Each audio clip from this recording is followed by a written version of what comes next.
안녕하세요. 오늘은 요한계시록 1장 4절에서부터 8절까지 말씀입니다. 요 하나님 나라 큐티가 연말에 특별 본문을 배치하고 있어서 조금 불편하실 수 있다는 생각이 좀 들긴 드네요. 다음 주 월요일 날 제가 또 영상 올리게 되는데 그때는 누가복음이에요. 누가복음 1장 26절에서부터 38절까지니까 혹시라도 원하시는 분들은 미리 한번 챙겨 보시면 좋을 것 같습니다. 네, 이 방은 즐거운 반딧불이라고 하는 카페의 작은 모임 방이고 저는 산울림 마을 교회의 목사입니다.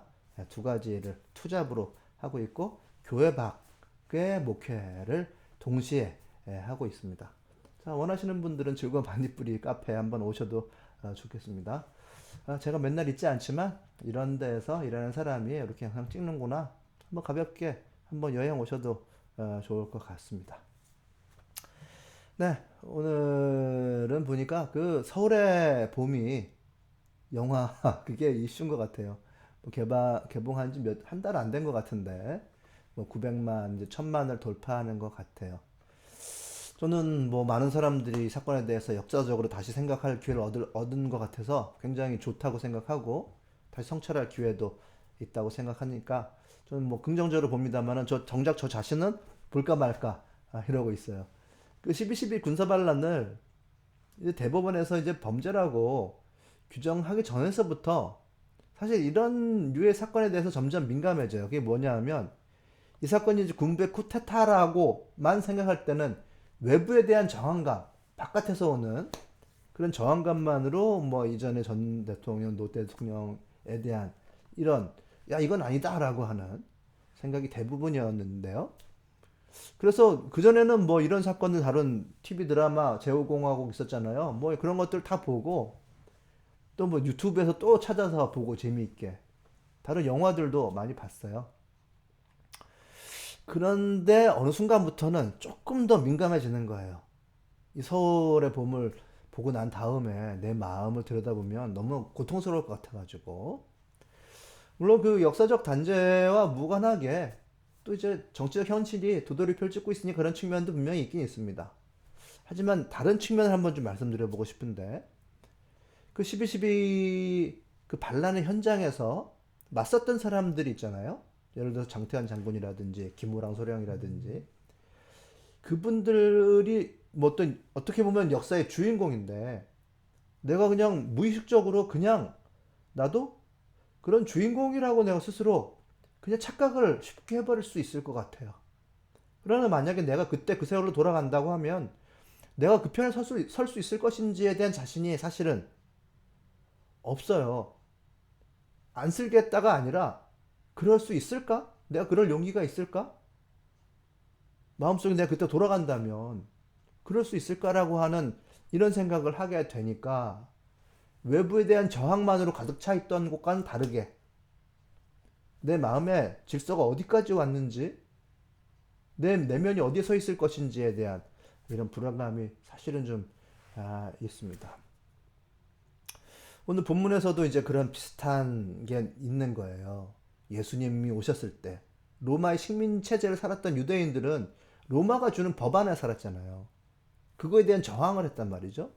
또한 바리새인들, 제사장들이 주는 그 율법주의라고 하는 그 틀 안에 살았어요.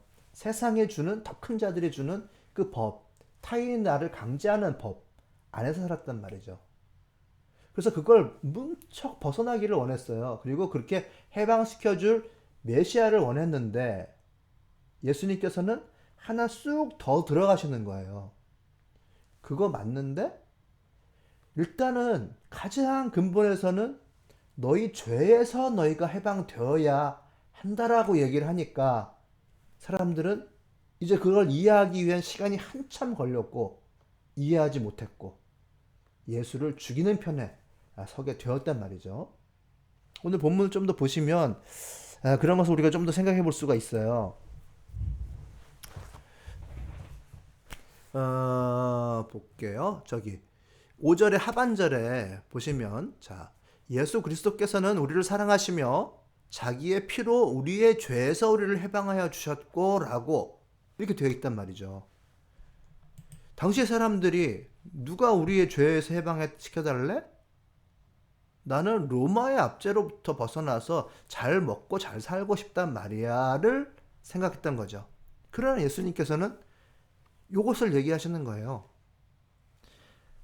그리고 또 우리들에게서도 마찬가지로 꼭 기억해야 될 것은 그리스도 이 세상의 지배자이신 것을 분명해요. 그 당시 예수님께서는 로마의 왕과 유대인들의 제사장과 바리새인들을 넘어서서 온 세상을 다스리시는 왕으로 오셨어요. 그런데 그 왕이 주시는 것이 하나님 보좌 앞에 일곱 영과 은혜와 평화를 주셨단 말이죠.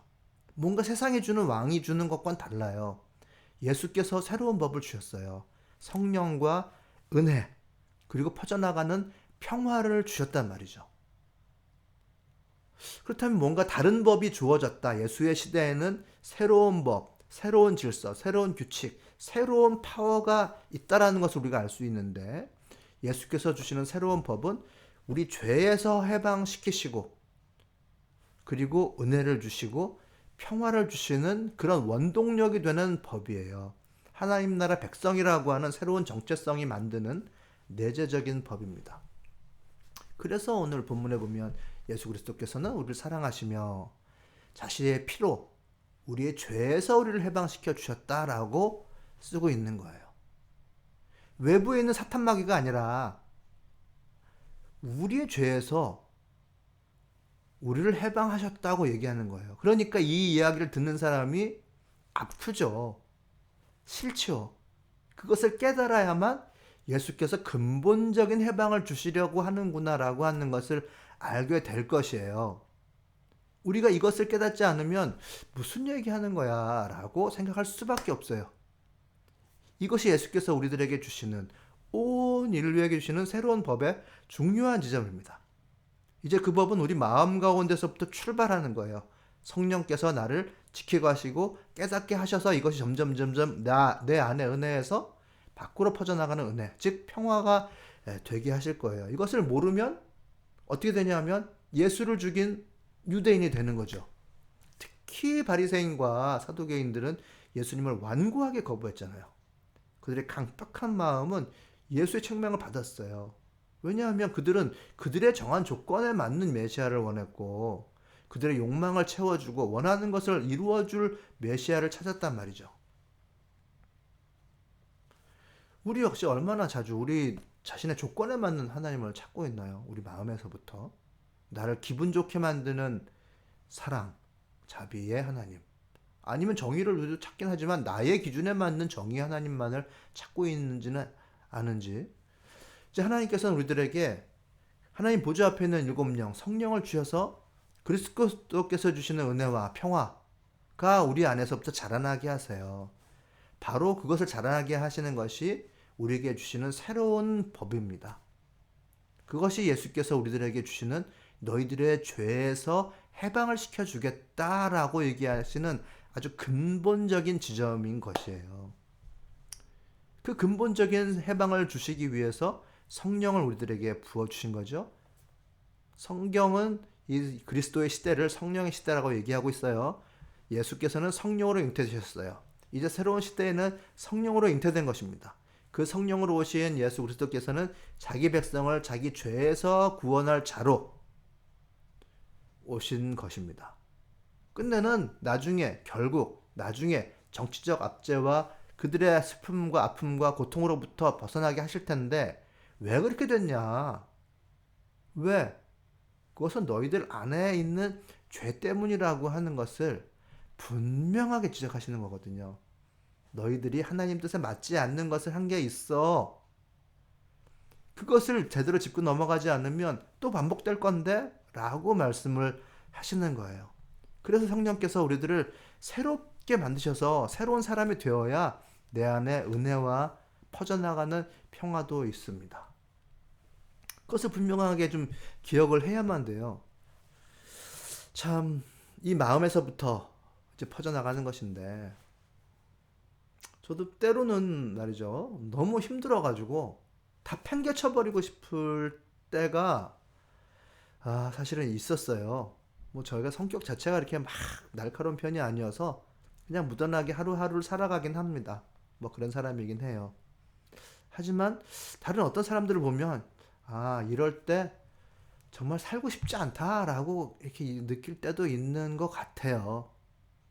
때로는 몸도 아파지고 정말 힘들어지고 뭐 저 카페를 운영하니까 청소하고 장사하고 머신 닦고 인생이 그렇게 그냥 사라지는데 그것이 반복되면서 마음속에 그럴 때 하나님께서 나에게 뭔가 의도하신 바 깨달을 것이 있다라고 하는 것 느낌을 조금씩 받아요. 그러면서 주어진 것으로 알던 것으로 목회하는 것이 아니라 아, 조금 더 공부를 해야 되겠다 하면서 완전히 하나님의 뜻을 알아가기 위한 공부를 막 시작할 때가 있었거든요. 그게 성령과 함께하는 그런 절박한 마음, 그런 것이 아예 그만두고 싶어, 다 내던지고 싶어라고 하는 마음을 대신 차지하기 시작하는 거예요. 그렇다고 해서 형편이 확 좋아지고 그러지도 않아요. 그러지 않습니다, 여러분. 그럼 저는 이제 머신을 닦으면서 성령을 주십시오, 성령과 함께하게 해주세요, 성령 충만하게 해주세요 이렇게 막 기도하거든요. 그렇다고 해서 막 확 바뀌지를 않는데요. 저는 그 기도의 힘은 분명히 지금은 아니지만은 하나님의 때에 응답되리라고 하는 그런 믿음을 조금씩 회복하고 있어요. 그것이 하나님과의 관계를 바른 관계를 맺어가는 진행형 중의 과정이라고 봅니다. 하나님과의 바른 관계는 제가 맺는 게 아니고요. 하나님께서 의롭다고 해 주셔야만 바른 관계가 맺어져요. 의롭다라고 하는 말, 이 말은 그대로 번역하면 교정한다라는 뜻이에요. 교정한다. 그리고 바로 잡는다라는 거예요. 하나님과의 바른 관계는 조금씩 성령의 인도로 교정되고 바로 잡혀갑니다. 나로부터. 그것이 나로부터 내가 잘못한 그 무엇, 죄, 나의 죄에서부터 해방시켜 주시는 그런 과정을 밟아간다는 거죠.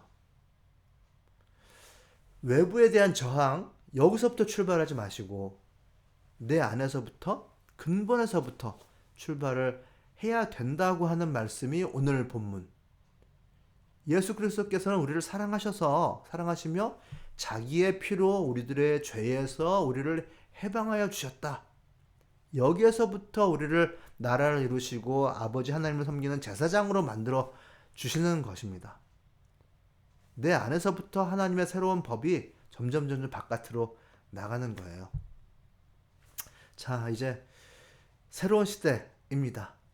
우리들에게 새로운 법을 주시는데 그것은 우리들을 안에서부터 내재하는 법이다. 그것이 바깥으로 퍼져나간다 라고 하는 것을 꼭 붙여보시고 내 안에서부터 시작되는 성령의 법을 만드시기 바라요. 주의 은혜로 그것이 평안으로 퍼져나가시기를 바라겠습니다.